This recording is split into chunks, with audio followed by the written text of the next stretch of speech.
Assalamualaikum warahmatullahi wabarakatuh.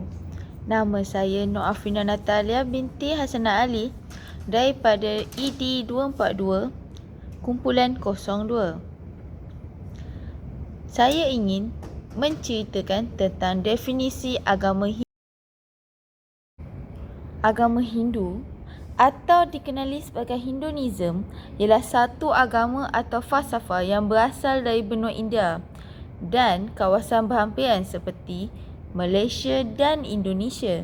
Oleh sebab itu, agama Hindu ini punya ramai penganut seperti India dan Bali. Agama ini adalah agama yang tertua yang diketahui di dunia serta mempunyai jumlah pengikut ketiga tertinggi selepas agama Islam dan Kristian. Akhirnya, ajaran agama Hindu ini terlalu kompleks sehingga kan ramai yang salah tafsir tentangnya.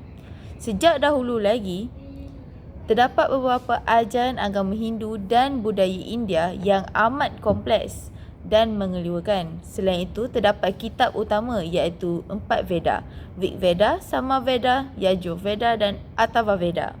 Ribuan berhala, amalan, ritual keagamaan, dewa-dewi dan lain-lain.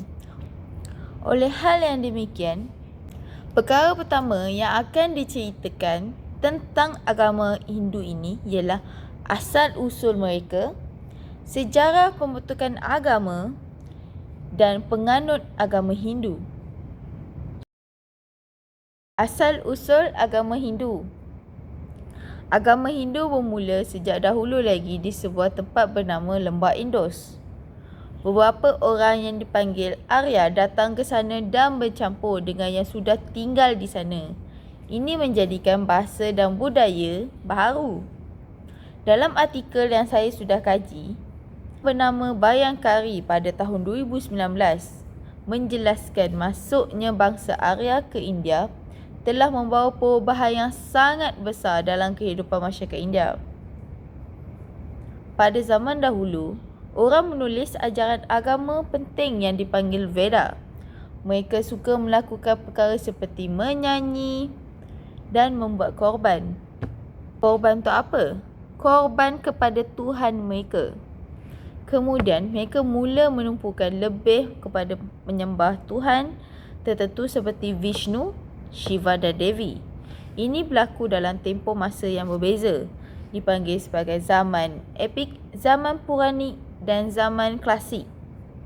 Mereka juga mempunyai kepercayaan iaitu memuja banyak dewa. Hal ini menyebabkan mereka mempunyai sifat politism. Di dalam pemujaan terhadap dewa itu sering dibuatkan patung-patung yang bersesuaian dengan peranan dewa terhadap kehidupan manusia. Konsep Dharma dikongsi dalam buku dan agama baharu seperti Buddhism dan Jainism. Konsep ini turut tersebar dengan cepat. Sejarah pembentukan tentang agama Hindu. Hinduism adalah agama yang sangat lama di India. Ia mendapat namanya daripada sungai bernama Indus. Orang ramai telah menemui perkara-perkara lama di tempat-tempat seperti Mohenjo-daro dan Harappa. Oleh yang demikian, disebabkan bukti-bukti yang berada di situ, ia menunjukkan kepada kita bagaimana mereka hidup suatu masa dahulu. Terdapat sebuah patung khas yang menunjukkan Tuhan bernama Dewa Siva. Orang dahulunya menyembah banyak Tuhan, tetapi kini mereka percaya hanya kepada satu Tuhan. Selain itu, patung ini penting kerana ia berkaitan dengan ajaran mereka. Dalam artikel yang bernama Ningsi pada tahun 2021 menjelaskan pemeluk Hindu mempunyai suatu kepercayaan dalam hal bersuci, di mana mereka menganggap air sungai Ganga dapat membersihkan segala dosa. Agama Hindu berasal daripada dua kumpulan manusia bernama Arya dan Dravida yang berpindah ke sebuah tempat bernama Mohenjo-daro dan lembah sungai Indus suatu masa dahulu. Dua kumpulan manusia ini iaitu Arya dan Dravida mempunyai fizikal yang berbeza. Arya mempunyai kulit yang cerah dan poster yang tidak terlalu tinggi. Namun, bagi Dravida, mereka mempunyai fizikal yang berkulit gelap dan poster yang tinggi besar. Dravida merupakan bangsa yang lebih lama menduduki daerah India. Apabila orang Arya datang, keadaan mula merubah untuk mereka dan orang-orang yang sudah tinggal di sana. Mereka mempercampur adukkan budaya mereka dan akhirnya mewujudkan agama baru yang dipanggil Hindu. Dalam perkembangannya, agama Hindu dibahagikan kepada 4 zaman, iaitu zaman Veda, zaman Brahman, zaman Upanishad dan zaman Buddha. Penganut agama Hindu. Bagi budaya penganut Hindu di Malaysia, ianya tiada beza bagi penganut Hindu yang lain. Hal ini kerana penganut Hindu di Malaysia adalah kaum Hindu yang datang dari India. Mereka boleh melakukan tradisi dan amalan mereka sendiri tanpa sebarang masalah. Mereka telah membina kuil yang menunjukkan agama dan kepercayaan mereka. Akhir sekali, mereka membina kuil ini dalam pelbagai saiz dan bentuk di kawasan yang bersesuaian dan rumah mereka. Di India Selatan, ramai orang mengikuti jenis agama tertentu yang dipanggil Shaivism. Tetapi di Malaysia, kebanyakan kuil adalah untuk Tuhan dan Dewi yang berbeza, seperti Dewa Subrahmanya dan Dewi Mariamman. Beberapa Tuhan yang lebih kecil seperti Madurai, Viran dan Kaurupan juga mempunyai kuil di kawasan luar bandar.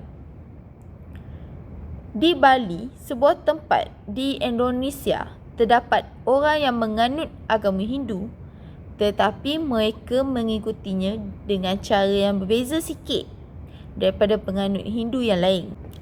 Dalam artikel yang bernama Abbas dan Abbas pada tahun 2022 menjelaskan tentang sejarah bagaimana wujudnya penganut Hindu di Bali. Ia wujud pada akhir abad ke-13. Ia merupakan empayar Hindu terakhir yang wujud di rantau Melayu. Dahulu kala terdapat sebuah kerajaan bernama Majapahit yang menjadi sangat berkuasa di bawah pimpinan seorang pembesar bernama Hayam Wuruk dan pembantunya Patih Gajah Mada. Mereka menaklukki banyak tempat dan menjadikan mereka sebahagian daripada kerajaan mereka. Tetapi selepas Hayam Wuruk meninggal dunia, keadaan mula menurun dan berlaku perebutan kuasa. Akhirnya kerajaan itu hilang dan orang-orang yang ditinggalkan memutuskan untuk berpindah ke tempat yang baru untuk memulakan semula. Bali telah menjadi kerajaan sendiri selama 300 tahun kerana mereka dapat melindungi diri daripada kerajaan lain yang cuba mengambil alih. Mereka mendapat bantuan daripada rakan-rakan mereka di sebuah tempat berhampiran bernama Blambangan. Kerana beberapa perkara buruk yang berlaku di Bali, ajaran agama Hindu mereka berbeza sedikit dengan ajaran agama Hindu di tempat lain. Dalam artikel, menurut Abbas dan Abbas pada tahun 2022, ianya bukan sesuatu asing ajaran Hindu digabungkan dengan budaya dan tradisi keagamaan orang tempatan dengan hal sama berlaku di Bali. Dalam agama Hindu Bali, orang percaya kepada ajaran Hindu yang bercampur dengan idea dari agama Buddha dan kepercayaan kepada makhluk dan roh yang istimewa. Apabila negara merdeka, orang Hindu Bali terpaksa mengikut undang-undang agama Indonesia. Kerajaan Indonesia hanya menerima agama yang menyembah Tuhan yang satu, yang berbeza dengan agama Hindu Bali yang mempunyai banyak dewa-dewi. Justru ini menimbulkan masalah kepada penganut Hindu Bali yang ingin mengamalkan agama mereka. Untuk menyelesaikan masalah komuni ini, sedikit perubahan telah dibuat agama Hindu Bali diiktirafkan oleh kerajaan Indonesia, iaitu Hindu Bali akan menyembah satu Tuhan yang diutamakan sahaja. Kehidupan Hindu Bali berbeza dengan kehidupan Hindu yang lain. Biasanya orang Hindu tidak makan daging, tetapi Hindu Bali boleh makan ayam, khinzir dan makanan laut. Walau bagaimanapun, sesetengah orang dalam agama Hindu Bali masih tidak makan khinzir dan mempunyai beberapa peraturan untuk makan dan minum. Menurut Rohman T, pada tahun 2020, agama Hindu di India mengambil falsafah daripada falsafah Veda dengan tradisi asal masyarakat India, manakala agama Hindu Bali merupakan bentuk perpaduan antara falsafah Veda dan Buddha dengan upacara dan budaya khas bagi masyarakat Bali. Beliau juga mengatakan walaupun budaya mereka berbeza, tetapi yang menyatukan mereka adalah konsep suci dalam Veda.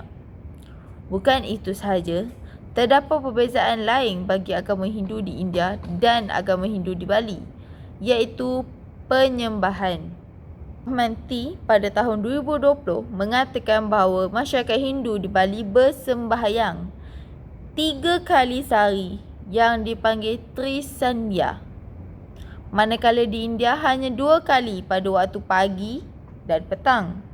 Orang Hindu di Bali berkelakuan sangat sopan ketika mereka berdoa, tetapi orang Hindu di India boleh menjadi kuat dan menjerit ketika berdoa. Selain itu, di Bali, semua orang tenang dan fokus semasa beribadat, manakala di India, ia boleh menjadi lebih seperti pergerakan yang bising.